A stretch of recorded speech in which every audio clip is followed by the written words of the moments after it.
வானொலியில் நீங்கள் கேட்டு மகிழ்ந்த தென்கட்சி கோ சுவாமிநாதன் ஐயா அவர்களின் இன்று ஒரு தகவல். ஒரு சின்ன பையன் வந்தான். அவனை பார்த்து ஒரு கேள்வி கேட்டோம். ஏன்ப்பா உங்கள் வீட்டில் அம்மா புத்திசாலியா அப்பா புத்திசாலியா அப்படின்னு. அவன் அலட்சியமாக நம்மளை பார்த்து சிரிக்கிறான். என்ன சார் இது, இந்த காலத்தில் இது கூட தெரியாமல் இருக்கிறீங்களே அப்படிங்கிறான். ஒரு சின்ன பையன் நம்மளை பார்த்து இப்படி கேட்டு விட்டானே அப்படின்னு நினைக்கிறப்போ நமக்கு ஒரு மாதிரி ஆகிடும். அதுக்கப்புறம்தான் இந்த தாத்தா பாட்டிலாம் சொல்கிற ஒரு கதை ஞாபகத்துக்கு வந்தது. அது என்ன கதை தெரியுமா? ஒரு ஊரில் ஒரு அம்மாவும் பிள்ளையும் இருந்தாங்களாம். அந்த மகனுக்கு திடீர்னு தேசாந்திரம் போய் வரணும்னு ஆசை வந்துட்டுது. ஊராக போய் சுற்றி பார்க்கணுங்கிற ஆசை. அந்த அம்மாவுக்கு இது பிடிக்கல. மகனை பிரிஞ்சு இருக்கிறதுக்கு அவங்க மனசு இடம் கொடுக்கல. வேணாப்பான்னு சொல்லி பார்த்தாங்க, அவன் கேட்கல. திடீர்னு புறப்படவும் செஞ்சுட்டான். சரி, இனிமே அவனை தடுக்க முடியாதுன்னு முடிவு பண்ணிக்கிட்டாங்க அந்த அம்மா. இருந்தாலும் புத்திசாலித்தனமாக ஒரு யோசனை பண்ணாங்க. மகனை கிட்டத்தில் கூப்பிட்டாங்க. அவங்ககிட்ட சொன்னாங்க, அதை பாருப்பா, நீ தேசாந்திரம் போகிறதுன்னு தீர்மானம் பண்ணிவிட்ட, அதை நான் தடுக்கலை, போயிட்டு வந்துடும். ஆனால் போகிறதுக்கு முன்னாடி எனக்கு ஒரு வாக்குறுதி கொடுத்துட்டு போ அப்படின்னாங்க. போகிறப்போ ராத்திரியாக இருந்தாலும் பகலாக இருந்தாலும் சரி, புளிய மரத்து நிழலில் தான் தங்கணும். திரும்பி வர்றப்போ இரவும் பகலும் நீ வேப்ப மரத்து நிழல்லே தங்கணும் அப்படின்னாங்க. சரி, அப்படியே செய்கிறேன்னு சொல்லி வாக்குறுதி கொடுத்தான் பையன். புறப்பட்டு போனான். போகிற வழியில் புளிய மரத்து நிழல்லையே தங்கினான், தூங்கினான். அப்படி போய்கிட்டே இருந்தான். 7வது நாள் அவன் உடம்பு சுகமில்லாமல் போயிட்டுது. ரொம்பவும் பலவீனமாயிட்டான். இனிமேல் நடக்க முடியாதுங்கிற நிலைமை வந்துட்டுது. யோசிச்சு பார்த்தான். சரி, இதுக்கு மேலே போக வேண்டாம் அப்படின்னு முடிவு பண்ணிட்டு திரும்பி வர ஆரம்பிச்சுட்டான். திரும்பி வர்றப்போ வழியில் வேப்ப மரத்து நிழல்லையே தங்கி வந்தான். நாளுக்கு நாள் உடம்பு சரியாக வந்துட்டுது. 7வது நாள் வீட்டுக்கு சேர்றான். உடம்பு பழையபடியே கலகலப்பாயிட்டுது. பூரண சுகம். தேசாந்திரம் போன பையன் திரும்பி வந்துட்டானே அப்படின்னு அந்த அம்மா ஆச்சரியப்படலை. ஏன்னா அவங்களுக்கு தெரியும் இப்படி ஆகும்னு. பையன் சீக்கிரமாக திரும்பி வரணுங்கிறதுக்காக தான் அவங்க அந்த யோசனையை சொன்னாங்க. என்ன விஷயங்கிறதையும் அவங்களே சொன்னாங்க. மகனே, புளிய மரத்து நிழல் உடம்புக்கு உஷ்ணத்தை கொடுக்கும், சீக்கம் உண்டாக்கும். அதனால் நீ தொடர்ந்து புளிய மரத்து நிழலில் தங்கினாவே நோய்க்கு ஆளாயிட்ட. அதனால் நல்ல பயணத்தை முடிச்சுக்கிட்டு திரும்பி வரணுங்கிற முடிவுக்கு வந்துட்ட. திரும்பி வர்றப்போ நீ தங்கினது வேப்ப மரத்து நிழல். அது உடம்புக்கு குளிர்ச்சியை தரக்கூடியது, நோயை தீர்க்கக்கூடியது. அதனால் சுகமாக வீட்டுக்கு சேர்ந்துட்ட. உன்னோட தேசாந்திர பயணத்தை தடுக்கிறதுக்காக தான் இப்படி பண்ணினேன் அப்படின்னாங்களாம் அந்த அம்மா. பார்த்தீங்களா அம்மாவோட புத்திசாலித்தனத்தை? அப்பாவாக இருந்தால் இப்படியா பண்ணுவார்? ஒரு அப்பா பையன்கிட்ட 10 ரூபா கொடுத்து இதை எடுத்துக்கிட்டு அடுத்த ஊருக்கு போய் அங்கே இருக்கிற மாமா கிட்ட இதை கொடுத்துட்டு வாடா, வழியில் எங்கேயாவது மரத்தடியில் படுத்து தூங்கி விடாதே அப்படின்னு எச்சரிக்கை பண்ணி அனுப்புனாராம். பையனுக்கு எச்சரிக்கையாக வாழறது எப்படிங்கிறத கற்றுக் கொடுக்கறதுக்காக இப்படி பண்ணார். அவன் பணத்தை வாங்கிக்கிட்டு போனான். அப்பா சொன்னதை மறந்துட்டு ஒரு மரத்தடியில் படுத்து தூங்கிட்டான். அவனுக்கு தெரியாமல் அவன் பின்னாடியே போன அப்பா அவன் கையில் இருந்த அந்த 10 ரூபாயை நைஸாக எடுத்துகிட்டு வந்துட்டார். அவன் பையில் தானே வச்சுருந்தான், அது தெரியாமல் எடுத்துகிட்டு வந்துட்டார். அவன் தூங்கிக்கிட்டு இருக்கான். எடுத்துகிட்டு ஒரு மறுபடியும் வீட்டுக்கு வந்துட்டார். பையன் முழிச்சுக்கிட்டு பையை தடவி பார்க்குறான், பணத்தை காணும். அழுதுகிட்டே திரும்பி வந்தான். அப்பா கிட்ட விஷயத்த சொன்னான். அப்பா சிரிச்சுக்கிட்டே சொன்னார், அதுக்கு தான்ப்பா ஆரம்பத்திலேயே எச்சரிக்கை பண்ணினேன், இனிமேலாவது நீ ஜாக்கிரதையாக இருக்கணும் அப்படிங்கிறதுக்காக தான் இப்படி பண்ணினேன். அந்த பணம் எங்கேயும் போயிடல, நான் தான் அதை உனக்கு தெரியாமல் எடுத்து வச்சிருக்கிறேன். இதோ பாரு அப்படின்னு சொல்லிக்கிட்டு சைடு பாக்கெட்டில் கையை விட்டா அது ஓட்டையாக இருக்குது. அதை எவனோ ஏற்கனவே கத்திரிச்சு எடுத்துகிட்டு போயிட்டான். இப்போ அப்பா முகத்தில் அசடு வழிஞ்சுதான். ஒரு அரசனும் அமைச்சரும் ஒரு நாள் ரொம்ப சாவகாசமாக பேசிக்கிட்டு இருந்தாங்களாம். அரசன் அமைச்சரை பார்த்து ஒரு கேள்வி கேட்டிருக்கார். ஏங்க அமைச்சரே, ஆசை இல்லாத ஒரு மனுஷனால் இருக்க முடியுமா அப்படின்னு. ஏன் முடியாது, துறவி அப்படிங்கிறவங்கெல்லாம் அப்படிப்பட்டவங்க தானே அப்படின்னாராம் அமைச்சர். அவங்கெல்லாம் உண்மையிலேயே ஆசையை விட்டவங்க தானே அப்படின்னு கேட்டாரா ராஜா. அப்படி தான் இருக்கணும் அப்படின்னாராம் அமைச்சர். அப்படின்னா ஆசையே இல்லாத ஒரு உண்மையான துறவியை நான் பார்க்கணுமேன்னார். அது என்ன பிரமாதம், அதுக்கு நான் ஏற்பாடு பண்ணுறேன் அப்படின்னு விட்டார் இவர். சொல்லிவிட்டு உடனே புறப்பட்டு போனார். அங்கே எங்கே தேடினார். அப்புறம் தான் அவருக்கு புரிஞ்சுது உண்மை துறவியை கண்டுபிடிக்கிறது எவ்வளவு கஷ்டமான காரியம்னு. இருந்தாலும் ராஜா கிட்ட சொல்லியாச்சே, உண்மை துறவியை காட்டுறேன்னு. இப்போ என்ன பண்ணுறது? ராஜா கிட்ட சொன்னபடி நடக்கலைன்னா அவருக்கு கோபம் வந்துடும். அமைச்சர் ஒரு யோசனை பண்ணார். அவருக்கு ஒரு வழி தெரிஞ்சுது. அதுதான் சரின்னு முடிவு பண்ணார். அதாவது அந்த ஊரில் அவருக்கு தெரிஞ்ச நாடக நடிகர் ஒருத்தர் இருக்கிறார், நல்லா நடிப்பார். அவரை போய் பார்த்தார். இதை பாருப்பா, எனக்காக நீ ஒரு காரியம் செய்யணும்னார். என்னன்னு கேட்டார் அவர். நீ ஒரு துறவி மாதிரி கொஞ்ச நேரத்துக்கு நடிக்கணும். ராஜா வந்து உன்னை பார்த்துட்டு போகிற வரைக்கும் நடி, அது போதும். அதுக்காக உனக்கு 10,000 ரூபா தரேன் அப்படின்னார். அவர் எந்த காலத்தில் இவ்வளவு பணத்தை மொத்தமாக பார்த்துருக்கார். அதனால் உடனே சரின்னு ஒத்துக்கிட்டார். அமைச்சர் வந்து அரண்மனைக்கு திரும்பி வந்தார். என்ன அமைச்சரே, இன்னுமா ஒரு உண்மையான துறவி கிடைக்கலன்னார். உண்மையான துறவி ஒருத்தரை இப்போ தான் கொஞ்ச நேரத்துக்கு முன்னாடி பார்த்து பேசிவிட்டு வர்றேன். அவர் நம்ம ஊருக்கு வெளியில் குளத்தங்கரையில் உள்ள ஒரு ஆலமரத்துக்கு அடியில் உட்காந்துருக்கிறார் அப்படின்னார் இவர். அப்படின்னா உடனே புறப்படுங்க அப்படின்னார் ராஜா. பரிவாரங்களோடு புறப்பட்டார். அங்கே அந்த மரத்தடியில் அந்த ஆள் வேஷம் போட்டுக்கிட்டு துறவி மாதிரி உட்காந்துருக்கிறான். ராஜா நேராக போனார். அந்த துறவி காலில் பொத்துன்னு விழுந்து வணங்கினார். உடனே ராணி அவர் காலில் விழுந்தாங்க. அடுத்தபடியாக அமைச்சர் விழுந்தார். அவருக்கு தெரியும் இது நம்ம ஆள் தான்னு. இருந்தாலும் என்ன பண்ணுறது, நேரம். அப்புறம் பரிவாரங்கள்லாம் துறவி காலில் விழுந்து ஆசீர்வாதம் வாங்கிட்டாங்க. ராஜா அப்புறமா தங்கத்தட்டில் பொண்ணையும் பொருளையும் வச்சு அந்த துறவிகிட்ட ரொம்ப பணிவாக நீட்டுறார். தாங்கள் தயவு பண்ணி இதை ஏற்றுக்கணும் அப்படின்னு வேண்டிக்கிட்டார். அந்த துறவி பற்று இல்லாமல் அதை பார்த்தார். எல்லாத்தையும் திறந்துட்ட எனக்கு இதெல்லாம் எதுக்காக அப்படின்னு சொல்லி அதை மறுத்துட்டாராம். ஆஹா, உண்மையான துறவியை பார்த்துட்டோம் அப்படிங்கிற ஆனந்தம் அரசருக்கு. ரொம்ப நிம்மதியாக திருப்தியாக திரும்பி வந்தார் அரண்மனைக்கு. அதுக்கப்புறம் அமைச்சர் யாருக்கும் தெரியாமல் அந்த துறவிகிட்ட ஓடினார். சொன்ன பிரகாரம் பணத்தை நீட்டினார். இந்தப்பா, நான் உங்ககிட்ட சொன்னபடி 10,000 ரூபா பணம் எடுத்துக்கோ அப்படின்னார். அந்த ஆள் ராஜா கிட்ட சொன்னது மாதிரியே எல்லாத்தையும் திறந்துட்ட எனக்கு இதெல்லாம் எதுக்காக வேணாம் அப்படின்னு விட்டாரான். நடித்த வரைக்கும் போதும்ப்பா, இனிமேல் இந்த நாடக வசனம்லாம் வேணாம், வேஷத்தை கலைச்சிரு, பணத்தை வாங்கிக்கொண்டார்.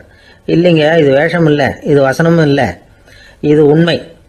கொஞ்ச நேரம் துறவி மாதிரி நடித்ததுக்கே இந்த தேசத்து ராஜா, ராணி, அமைச்சர், பரிவாரங்கள் எல்லாம் என் காலில் விழுந்து வணங்குறாங்க. அப்படின்னா உண்மையான துறவியாக இருக்கிறது எவ்வளவு பெருமையான விஷயம். நான் உண்மையான துறவியாக ஆக போகிறேன், அப்படி முடிவும் பண்ணிட்டேன் அப்படின்னார் அந்த நடிகர். வேஷம் கூட எப்படிப்பட்ட விளைவுகளை உண்டு பண்ணுது பார்த்தீங்களா. நம்மால் ஒருத்தன் ரொம்ப வசதியாக தான் இருந்தான். ஒரு நாள் அவன் சொத்து பூரா திருட்டு போட்டுது. அதுக்கப்புறம் இவன் துறவி மாதிரி ஆயிட்டான். ஊர் ஊராக சுற்றினான். ஒரு குருநாதரை தேடி கண்டுபிடிச்சான். அவர்கிட்ட சீடனாக சேர்ந்துக்கிட்டான். அவனை பார்த்து ஒருத்தர் கேட்டார், நீ உண்மையான சீடன் தானான்னு. இல்லைங்க, சீடன் மாதிரி நடிச்சுக்கிட்டு இருக்கிறேன் அப்படின்னா. அது குரு துரோகம் இல்லையா அப்படின்னு கேட்டார் அவர். இல்லைங்க, நான் பண்ணது குரு துரோகம் இல்லை, என் குரு பண்ணது தான் துரோகம். என்னுடைய பணத்தை கொள்ளையடிச்சது இவர் தான். அதை எங்கே வச்சிருக்காருன்னு கண்டுபிடிக்கிறதுக்காக தான் இவர்கிட்ட வந்து சீடனா சேர்ந்துருக்கிறேன் அப்படின்னா. ஒரு ஊரில் ஒரு ராஜா இருந்தார். பெரிய அரண்மனையில் தான் இருக்கிறார். எல்லா வசதியும் இருந்தது. இருந்தாலும் அவர் எல்லாரும் சொல்கிறது எப்படி தெரியுமா, பிச்சைக்கார ராஜா. அப்படி ஒரு பேர் அவருக்கு நிலைச்சி போச்சு. ஜனங்களும் சரி, மற்ற தேசங்களில் உள்ளவங்களும் சரி, அவர் அந்த பேர் சொல்லியே குறிப்பிடுறது வழக்கமாக போட்டுது. இது அவருக்கு ரொம்ப கவலையாக போச்சு. என்ன இது, நம்மளை தேடி வர்றவங்களுக்கெல்லாம் நாம் சோறு போடுறோம், நம்ம புகழ்ந்து பாடல் ஏற்றி கொண்டு வர்ற புலவர்களுக்கெல்லாம் அவங்க எப்படி வந்தாலும் ஒருவேளை சோறு போடணுங்கிறது உத்தரவு. இவ்வளவுலாம் செஞ்சும் நம்மளை போய் பிச்சைக்கார ராஜான்னு எல்லாரும் சொல்கிறாங்களே, அது ஏன், எதுக்காக அப்படி சொல்கிறாங்க? இதுதான் ராஜாவுக்கு குழப்பம். சரி, இதை பற்றி நம்ம அமைச்சர்கள்கிட்ட கேட்கலாமா அப்படின்னு யோசனை பண்ணார். இந்த விஷயத்தை போய் அவங்ககிட்ட எப்படி கேட்கறதுன்னு அவருக்கு தயக்கமாக இருந்தது. கௌரவ குறைச்சலாக தெரிஞ்சுது அவருக்கு. சரி, சாதாரண குடிமக்கள்கிட்ட இதை பற்றி கேட்கலாமா அப்படின்னு யோசனை பண்ணார். கேட்கலாம், ஆனால் அவங்க யாரும் ராஜா முன்னாடி வந்து நின்று தைரியமாக பேசக்கூடிய அளவுக்கு இல்லை. ராஜாவோட குழப்பம் நாளுக்கு நாள் அதிகமாக போச்சு. கடைசியாக அவர் ஒரு முடிவுக்கு வந்தார். அதாவது இதை பற்றி ஒரு பிச்சைக்காரங்கிட்டே கேட்டு பார்த்துட்டா என்ன. இதுதான் அவர் பண்ண முடிவு.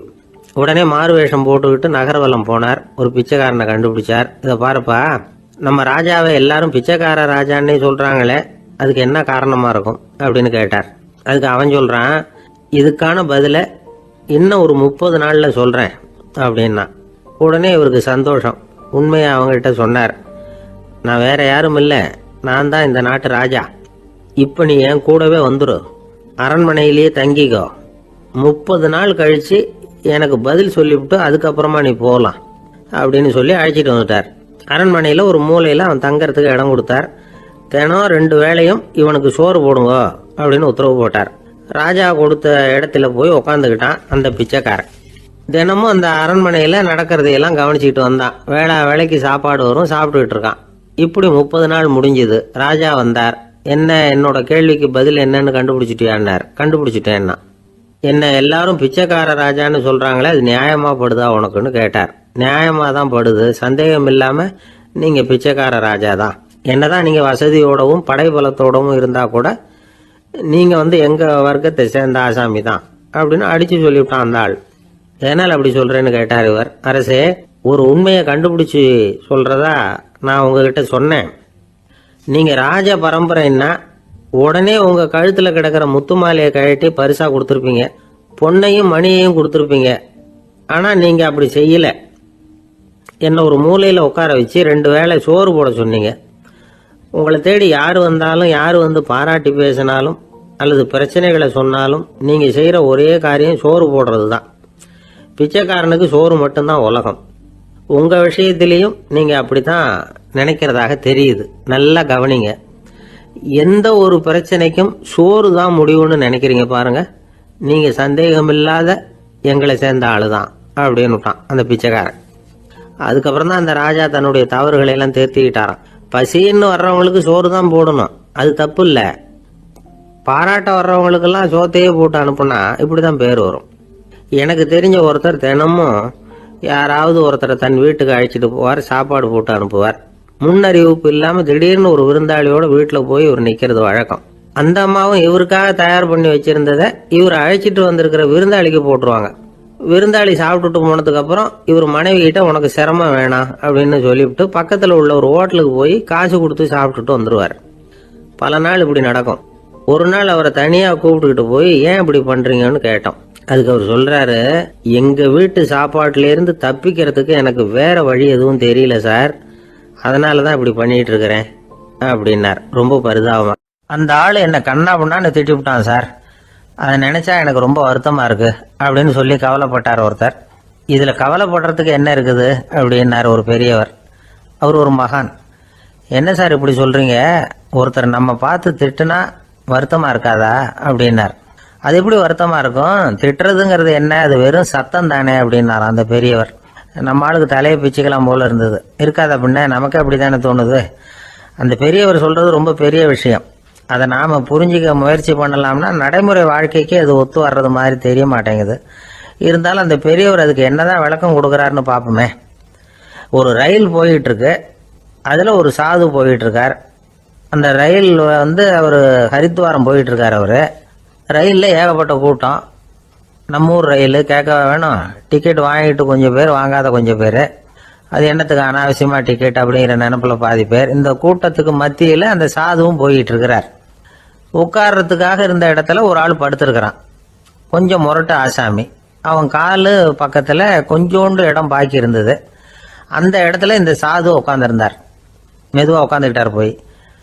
ஆனா அந்த ஆளு ராத்திரி பூரா இவரை காலால உதச்சிக்கிட்டே இருக்கிறான். அது இவருக்கு ரொம்ப அவமானமா பட்டது. அதனால துக்கம் ஏற்பட்டது. இருந்தாலும் அதை ஒரு மாதிரியா சகிச்சுக்கிட்டே இவர் சேர்ந்தார். பொழுது விடிஞ்சது. அந்த சாது ஹரித்வார் சேர்ந்தார்.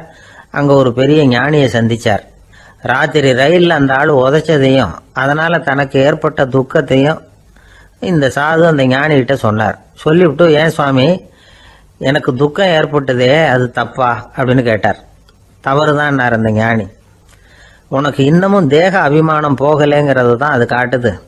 அஷ்டாவக்கிரர் என்ன சொல்றார் தெரியுமா, உண்மையான ஞானி யாராவது தன்னை வந்தனை செய்தால் அதற்காக சந்தோஷப்பட மாட்டார், யாராவது நிந்தனை செய்தால் அதற்காக வருத்தப்பட மாட்டார் அப்படின்னு சொல்றார். நிந்தனைங்கிறது ஒரு ஒலி தான். தேகாபிமானம் இருக்கிற வரைக்கும் இந்த ஒலி நம்மளை வேதனைப்படுத்தும். நான் தேகம் இல்லை, ஆத்மா அப்படிங்கிற நினைவு இருந்தா இந்த ஒலி நம்மளை பாதிக்காது.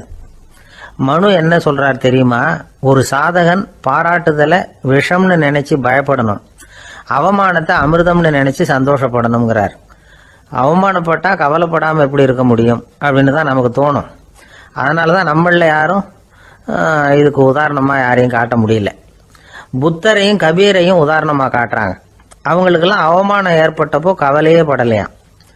புத்தரை அவமானப்படுத்தணுங்கிறதுக்காக கௌசாம்பி ராணி ஒரு இளம் பெண்ணை கொலை பண்ணி சடலத்தை புத்தர் குடிசைக்கு முன்னாடி போட சொன்னார். போட்டாங்க. புத்தர் தான் அந்த பொண்ணை கெடுத்து கொலை பண்ணிவிட்டாருன்னு எல்லாரும் நினைச்சாங்க. ஆனா புத்தர் இதை பத்தி கவலையே படல. அப்புறமா உண்மை தெரிஞ்சதும் புத்தர் புகழ் இன்னும் அதிகமாயிட்டது. ஒரு பெரிய சபையில ஒரு மோசமான பொண்ணு நுழைஞ்சு தனக்கும் கபீருக்கும் சம்பந்தம் உண்டுன்னு சொன்னா. கபீர் கவலைப்படல.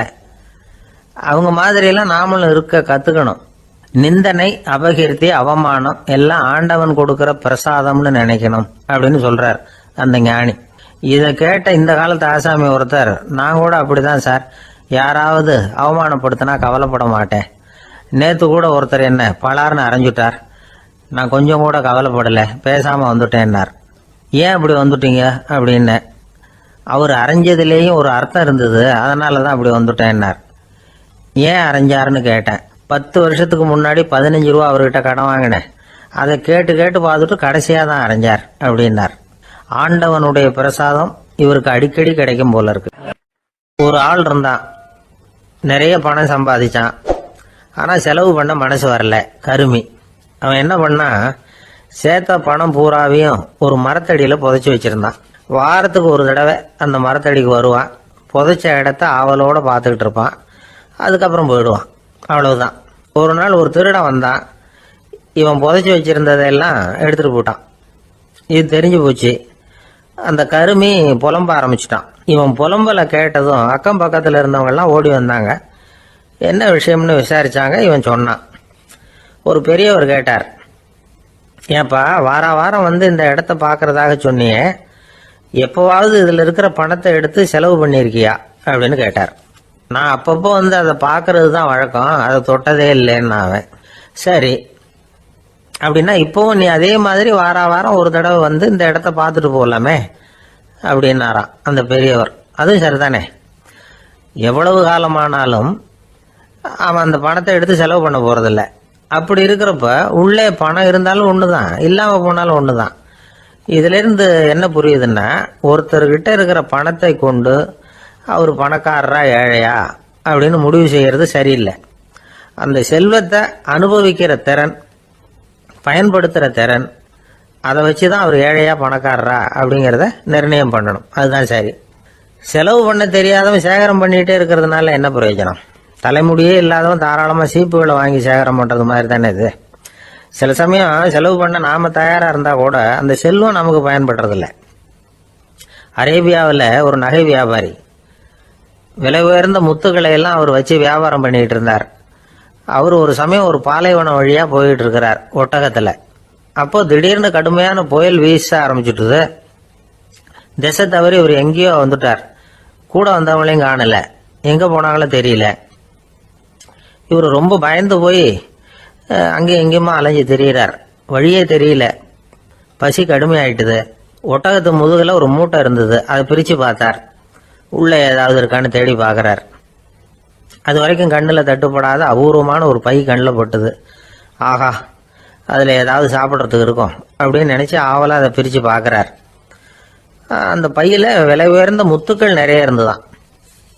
அப்பதான் அவர் நினைச்சாராம், விலை உயர்ந்த முத்துக்கள் கூட சாப்பிட்றதுக்கு உணவாக முடியாது அப்படிங்கிறத புரிஞ்சுக்கிட்டாராம்.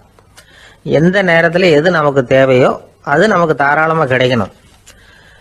அப்படி அது கிடைக்கிறதுக்கு நம்ம கிட்ட இருக்கிற செல்வம் பயன்படணும். அது நமக்கும் பயன்படலாம், நம்ம மூலமா அடுத்தவங்களுக்கும் பயன்படலாம்.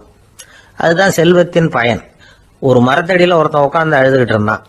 அந்த பக்கமா வந்த இன்னொருத்தன் ஏப்பா அழுதுகிட்டு இருக்கிறேன்னு கேட்டான். இந்த இடத்துலதான் பூமிக்கு அடியில பணம் இருக்குது, புதைச்ச இடம் தெரியல, அதான் அழறேன் அப்படின்னா. நல்லா ஞாபகப்படுத்தி பாரு, எந்த இடத்துல புதைச்ச அப்படின்னு கேட்டான் இவன். அது எப்படி எனக்கு தெரியும், புதைச்சி வச்சிருக்கிறவன் நான் இல்லையே, எங்க எழுத்த வீட்டுக்காரன் அப்படின்னானா இவன். அம்மாக்காரங்களுக்கு அடிக்கடி ஏற்படுற கவலை ஒண்ணு உண்டு. அதாவது குழந்தை சரியா சாப்பிட மாட்டேங்குதே அப்படிங்கிற கவலை. இவங்கெல்லாம் ஒரு விஷயத்த நல்லா புரிஞ்சுக்கணும். குழந்தைகள்ங்கிறவங்க பெரியவங்க மாதிரி இல்லை. அவங்க கடிகாரத்துல மணியை பார்த்துட்டு சாப்பிட்றதுக்கு உட்கார்ற ரகம் கிடையாது. பசிச்சா சாப்பிடுவாங்க, இல்லைன்னா விளையாடுவாங்க அல்லது தூங்குவாங்க. அது புரியாம அவங்கள கட்டாயப்படுத்தி அல்லது மிரட்டி சாப்பிட வைக்கிறது ரொம்ப தப்பு. ஒரு 8 மாச குழந்தைக்கு 3 மணி நேரத்துக்கு ஒரு தடவை பசிக்கும். அந்த நேரம் பார்த்து சாப்பாடு கொடுத்தா அடம் பண்ணாம அது பாட்டுக்கு சாப்பிட்றோம். அதே குழந்தைக்கு 1 வயசு ஆகிறப்போ 4 மணி நேரத்துக்கு ஒரு தடவை பசிக்கும். இந்த வயசுல இயற்கையாவே பசி குறைஞ்சிருக்கும். அது புரியாம என் குழந்தை முன்னாடி மாதிரி இப்ப சரியா சாப்பிட மாட்டேங்கிறான் அப்படின்னு சில பேர் டாக்டர் கிட்ட போய் சொல்லிக்கிட்டு இருப்பாங்க. இன்னொரு விஷயம், ஒரு குழந்தைக்கு வயசு அதிகமாகிற வேகத்துக்கு உடம்பு எடையும் அதிகமாகிக்கிட்டே போகாது. உடம்பு எடை அதிகமாகிற வேகம் குறைஞ்சிக்கிட்டே வரும். 6 மாச குழந்தைக்கு ஒரு வாரத்துல 150 கிராம் எடை கூடும். ஒரு வயசுல வாரத்துக்கு 71 கிராம் எடை கூடும். இது புரியாம அதிகமா சாப்பாட்டை கொடுத்து குழந்தைய கஷ்டப்படுத்தக்கூடாது. ஏன்னா அளவுக்கு மீறின உணவு அஜீரணத்தை உண்டு பண்ணிவிடும். குழந்தைக்கு ஒரு தட்டில் கொஞ்சமா ஆகாரத்தை வச்சு கொண்டுட்டு போய் கொடுக்கணும். மலை மாதிரி குவிச்சு வச்சா அதை பார்த்ததுமே பசி அடங்கி போயிடும். அடிச்சு மிரட்டி பயமுறுத்தி குழந்தைய சாப்பிட வைக்கிற பழக்கம் இருக்கு பாருங்க, அதுக்கு ஃபுட் ஃபோர்ஸிங் அப்படின்னு பேரு. இப்படி பண்ணுனா குழந்தைக்கு சாப்பாட்டுல விருப்பம் குறைஞ்சிரும், அதை கண்டாவே வெறுக்க ஆரம்பிச்சிடும். அது மாதிரி உளம் சார்ந்த பசி குறைவு, சைக்கோஜெனிக் அனோரெக்சியா, அது ஏற்படுமா. சாப்பாடுங்கிறதே ஒரு தண்டனை மாதிரி தோணும். குழந்தைகளுக்கு பிடிச்ச மாதிரியான ஆகாரத்தை கொடுக்கணும். சத்து அதிகம் இருக்குங்கிறதுக்காக அதுக்கு பிடிக்காத ஆகாரத்தை கொடுத்து கட்டாயப்படுத்தக்கூடாது. குழந்தைகளுக்கு 2 வயசு ஆகிறப்போ இயற்கையாகவே எதிர்மறை குணம் உண்டாகும். அதாவது அந்த எதிர்மறையா பேசுறது, இது மாதிரி சமயங்கள்ல நாம என்ன சொல்றோமோ அதுக்கு நேர்மாறா நடந்துக்கும். ஏட்டிக்கு போட்டி, சாப்பிட சொன்னா விளையாட போவோம், விளையாட சொன்னா சாப்பாடு கேட்கும். இதை புரிஞ்சுக்கிட்டு நடந்துக்கணும். குழந்தை சொன்ன பேச்சை கேட்கலேன்னு கோவப்படக்கூடாது. குழந்தை வளர வளர பிடிவாத குணம் வர்றது சகஜம். கேட்டதை வாங்கி கொடுத்தாதான் சாப்பிடுவேன் அப்படின்னு பிடிவாதம் பண்ணும். வாங்கி கொடுத்து விடுறது தான் உத்தமம். நீங்களும் அதுகிட்ட பிடிவாதம் பண்ணிட்டு இருக்கக்கூடாது. ஏன்னா கேட்டது கிடைக்கலையேங்கிற ஏமாற்றம் கூட குழந்தையோட பசியை குறைச்சிரும். கேட்டது கிடைச்சுட்டா பசி அதிகமாகும், கொடுத்ததை மளமளன்னு சாப்பிட்றோம். குழந்தைகளுக்கு கண்ட கண்ட நேரத்தில் சாப்பிட்றதுக்கு எதையாவது வாங்கி கொடுத்துக்கிட்டு இருந்தா சாப்பாட்டு நேரத்தில் சாப்பிடாம அடம் பண்ண ஆரம்பிச்சிடும். பள்ளிக்கூடம் போகிற பிள்ளைங்க காலை உணவை சரியாக சாப்பிட மாட்டாங்க. அச்சம், அவசரம், பரபரப்பு இதெல்லாம் தான் காரணம். பள்ளிக்கு புறப்படுறதுக்கு ஒரு 3/4 மணி நேரத்துக்கு முன்னாடியே சாப்பாடு போட்டுருங்க, அது சரியாக போடும். படிக்கிற குழந்தைகள் உடல் சோர்வு, மனச்சோர்வு இது காரணமாக கூட சாப்பிட மறுக்கிறது உண்டு.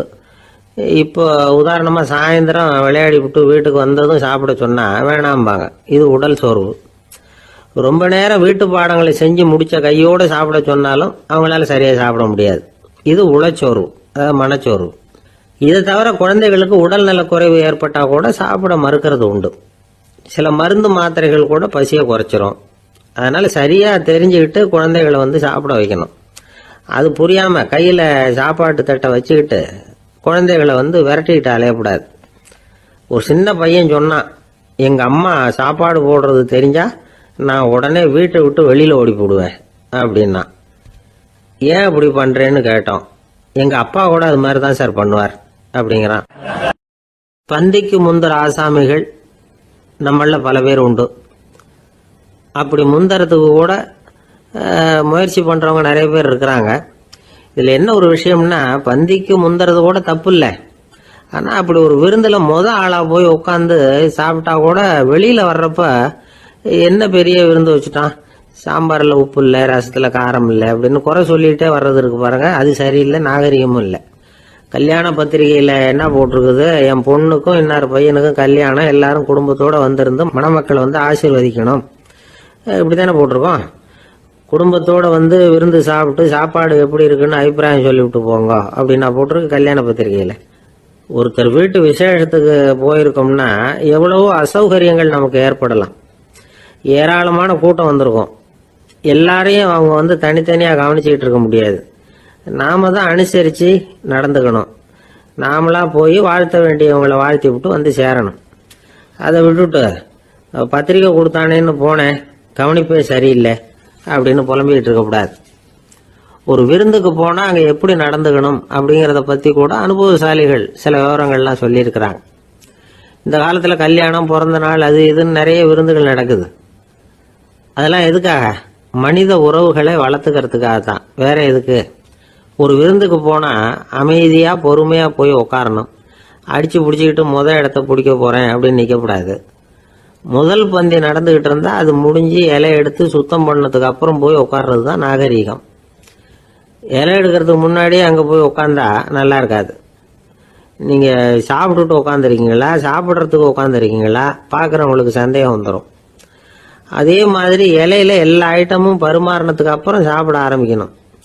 ஒவ்வொரு ஐட்டமாக வைக்க வைக்க நாம் பாட்டுக்கு எடுத்து உள்ளே தள்ளிகிட்டே இருந்தோம்னா எதை வச்சோம் எதை வைக்கலன்னு பரிமாறினவரே குழம்பி போயிடுவார்.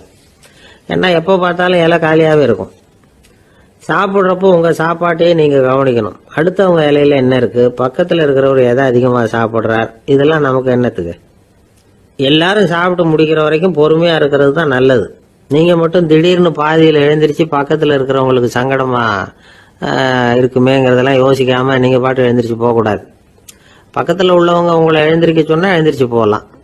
விருந்துகளில் சாப்பாட்டை வீணாக்கிறதே ஒரு நாகரிகமாக போட்டுது இந்த காலத்தில். சாப்பாட்டுக்கே கஷ்டப்பட்டுக்கிட்டு பல பேர் இந்த உலகத்தில் இருக்கிறப்போ சாப்பாட்டை வீணாக்கிறது எவ்வளோ பெரிய மோசங்கிறத நினச்சி பார்க்கணும். வேணுங்கிற அளவுக்கு கேட்டு வாங்கி சாப்பிட்றது தான் முறை. விருந்தில் இந்த பஃபே அப்படின்னு சொல்லி ஒரு முறை சொல்கிறாங்கல்ல, அதாவது உணவு வகைகளையெல்லாம் பொதுவாக ஒரு இடத்துல வச்சுடுறது, நமக்கு தேவையானதை நாமே எடுத்துட்டு ஒரு தட்டில் போட்டுக்கிட்டு சாப்பிட வேண்டியது. இதில் கூட சில பேர் தேவைக்கு அதிகமாக எடுத்து போட்டுக்கிட்டு வீணாக்குறாங்க. சில சமயம் கடைசியாக சாப்பிட போகிறவங்களுக்கு எல்லா ஐட்டமும் கிடைக்காம போகலாம். அதை போய் பெருசு பண்ணிகிட்டு இருக்கக்கூடாது. என்ன சார் இந்த அளவுக்கு கூடவா நாகரிகம் தெரியாமல் இருக்கிறோம், இதை போய் பெருசாக சொல்ல வந்துட்டீங்களே அப்படின்னு நினைக்கலாம். ஒருத்தர் 2 பேருக்கு இந்த விவரம் தேவைப்படலாம். அவங்க காதலையும் இது விழட்டுமேங்கிறதுக்காக தான் இது. ஒரு பெரிய கல்யாண விருந்து நடந்துக்கிட்டு இருந்தது. விருந்து மண்டபத்து வாசலில் ஒருத்தர் நின்றுக்கிட்டு வர்றவங்களையெல்லாம் ரொம்ப மரியாதையாக வணங்கி உள்ளே அனுப்பி வச்சுக்கிட்டு இருந்தார். எப்படி தெரியுமா? வர்றவங்க கையெல்லாம் பிடிச்சி முத்தம் கொடுத்து அதுக்கப்புறம் உள்ளே அனுப்பி வச்சுக்கிட்டு இருந்தாராம். கூட்டம்லாம் முடிஞ்சதுக்கப்புறம் அவர்கிட்ட போய் கேட்டிருக்கிறாங்க, சார் நானும் எவ்வளவோ விருந்துகளுக்கு போயிருக்கிறேன், இருந்தாலும் இவ்வளவு மரியாதையாக வர்றவங்க கைக்கெல்லாம் முத்தம் கொடுத்து வரவேற்கிறத இங்கே தான் பார்க்குறேன் அப்படின்னு சொன்னாங்க. அதுக்கு அவர் சொன்னார், அட போங்க சார், நான் முத்தம் கொடுக்கல, முந்தின பந்திக்கு சாப்பிட்டவங்களே அடுத்த பந்திக்கும் வர்றாங்களான்னு மோந்து பார்த்து அனுப்பி வச்சுக்கிட்டு இருந்தேன் அப்படின்னார். ஒரு பல்கலைக்கழகம், அங்கே ஒரு இலக்கிய பேராசிரியர், அவர் பாடம் நடத்திக்கிட்டு இருந்தார். ராபர்ட் ப்ரௌனிங் எழுதிய கவிதைகளை பற்றி சொல்லிகிட்டு இருக்கிறார். மாணவர்களும் ரொம்ப அக்கறையாக அதை கேட்டுக்கிட்டு இருக்கிறாங்க. ஒரு குறிப்பிட்ட கவிதையை பற்றி சொல்லும் பொழுது அந்த பேராசிரியருக்கே ஒரு சந்தேகம். அதாவது அந்த கவிதையின் சரியான அர்த்தம் என்னங்கிறதுல சந்தேகம். பேராசிரியர் யோசனை பண்ணார். அந்த கவிதையை முழுசாக புரிஞ்சிக்க முடியல. அதனால் மாணவர்களை பார்த்து சொன்னார், மாணவர்களே ஒரு நாள் பொறுத்துங்க, இந்த கவிதையை எழுதின கவிஞர் எங்கள் வீட்டுக்கு பக்கத்தில் தான் இருக்கிறார். இன்னைக்கு சாயந்தரம் நான் அவரை நேரிலேயே போய் பார்க்குறேன், பார்த்து இதுக்கு என்னங்க அர்த்தம்னு கேட்டுட்டு வந்துடுறேன், அதுக்கப்புறம் உங்ககிட்ட சொல்கிறேன் அப்படின்னாராம். அன்னைக்கு சாயந்தரமே அந்த பேராசிரியர் கவிஞரை தேடிக்கிட்டு போயிட்டார். கவிஞர் அவங்க வீட்டில் அவர் பாட்டு உட்காந்துருந்தாராம். இவர் போய் அவர் முன்னாடி உட்காந்தார். அப்புறம் கேட்டார், ஐயா அந்த கவிதையின் முழு பொருள் என்னன்னு தெரிஞ்சுட்டு போகிறதுக்காக வந்திருக்கிறேன் அப்படின்னாராம். எந்த கவிதை அப்படின்னாராம் அவர். இவர் அந்த கவிதையை சொல்லியிருக்கார். கவிஞர் கொஞ்சம் யோசனை பண்ணிவிட்டு அப்புறம் சொன்னாராம், பேராசிரியரே நீங்கள் கொஞ்சம் தாமதமாக வந்துட்டீங்கன்னாராம். இவருக்கு ஒன்றும் புரியல. நீங்கள் என்ன சொல்கிறீங்க, நான் தாமதமாக வந்துட்டேன்னா? நீங்கள் தான் உயிரோடு இருக்கிறீங்களே, அப்படி இருக்கும்பொழுது நான் தாமதமாக வந்துட்டேன்னா அது எப்படி அப்படின்னு இவர் குழம்பி இருக்கிறார். இப்போ கவிஞர் சொன்னாராம், ஐயா நான் உயிரோடு இருக்கிறேன்னா இல்லையாங்கிறது முக்கியம் இல்லை, நான் அந்த கவிதை வரிகளை எழுதினப்போ 2 பேருக்கு அதோட அர்த்தம் தெரிஞ்சிருந்தது, இப்போ ஒரே ஒருத்தருக்கு தான் அதோட அர்த்தம் தெரியும் அப்படின்னாராம். பேராசிரியர் யோசனை பண்ணியிருக்கார். அப்படின்னா அந்த ஒருத்தர் கவிஞர் ராபர்ட் ப்ரௌனிங்கை தவிர வேற யாரா இருக்க முடியும்? இவர் தான் அப்படிங்கிறத அவர் மனசில் நினச்சிக்கிட்டார். அதனால சொன்னார், ஐயா நான் தாமதமாக வரல, அந்த கவிதையின் பொருள் என்ன அது சொல்லுங்கன்னார். பேராசிரியரே நான் சொல்றது உங்களுக்கு புரியலன்னு நினைக்கிறேன். நான் இந்த வரிகளை எழுதினப்போ 2 பேருக்கு அதோட அர்த்தம் தெரிஞ்சிருந்தது. அந்த 2 பேர் யாருன்னா, ஒருத்தர் ராபர்ட் ப்ரௌனிங், அதாவது நான், இன்னொருத்தர் கடவுள். இப்போ அது கடவுளுக்கு மட்டும்தான் தெரியும். நானே இதை பற்றி பல தடவை யோசனை பண்ணி பார்த்தேன். இது ரொம்ப அழகானது, ஆனாலும் ரொம்ப வழுக்கலானது. அதை பிடிச்சிட்டோம்னு நினச்சிக்கிட்டு இருக்கும் பொழுதே காற்று மாதிரி அது உங்ககிட்ட இருந்து ஓடி போயிடுது. எனக்கு ரொம்பவும் வருத்தமாக தான் இருக்குது. நிச்சயமாக நான் தான் இந்த வரிகளை எழுதியிருக்கிறேன், அதில் அர்த்தம் இருக்குங்கிறது எனக்கு தெரியும், அதை நான் உணர்றேன். ஆனால் நீங்கள் என்னை மன்னிக்கணும், எனக்கே கூட அதை என்னால் விளக்க முடியல. அப்படி இருக்கும் பொழுது உங்களுக்கு எப்படி அதை நான் விளக்க முடியும் அப்படின்னாரா அந்த கவிஞர். அனுபவிக்கப்படக்கூடிய எல்லாமே விளக்கப்படக்கூடிய ஒன்றல்ல, விளக்கப்படும் எல்லாமே அனுபவிக்கப்படக்கூடிய ஒன்றல்ல. அப்படிங்கிறது ஞானிகளுடைய கருத்து. அதுக்காக தான் அந்த சம்பவம். வாழ்க்கையில் நீங்கள் தொடர்ந்து ஆய்வு செய்து கொண்டே இருக்கக்கூடிய விளக்கங்களை ஒருபோதும் அடைய முடியாத பரிமாணங்கள் இருக்கிறதுனால தான் அது அலுப்பு தட்டாமல் இருக்குது. உங்களால் நிறைய அனுபவிக்க முடியும். இருந்தாலும் நீங்கள் அனுபவித்து அறிந்த விஷயங்கள் கூட வார்த்தைகளால் விளக்கப்பட முடிவதில்லை அப்படிங்கிறது பெரியோர் சிந்தனை. இதெல்லாம் ஒரு பக்கம் இருக்கட்டும். நமக்கு தெரிஞ்ச பேராசிரியர் ஒருத்தர் 1 மணி நேரம் ரொம்ப விவரமா வகுப்பு எடுத்தார். கடைசியா சொன்னார், மாணவர்களே, ரொம்பவும் எளிமையா விளக்கமா எல்லா விவரமும் சொல்லியிருக்கிறேன். அதனால இதுல உங்களுக்கு சந்தேகம் வர்றதுக்கு வாய்ப்பே இல்லை. இருந்தாலும் கேட்க வேண்டிய கடமை கேட்கிறேன். இது வரைக்கும் நடத்தினதுல யாருக்காவது ஏதாவது சந்தேகம் உண்டா அப்படின்னு கேட்டாராம். எனக்கு ஒரே ஒரு சந்தேகம் தான் சார் அப்படின்னு எழுந்திரிச்சு நிக்கிறான் ஒருத்தன். என்னன்னு கேட்டாராம். இது வரைக்கும் நீங்க என்ன பாடம் சார் நடத்துனீங்க அப்படின்னானா அவன்.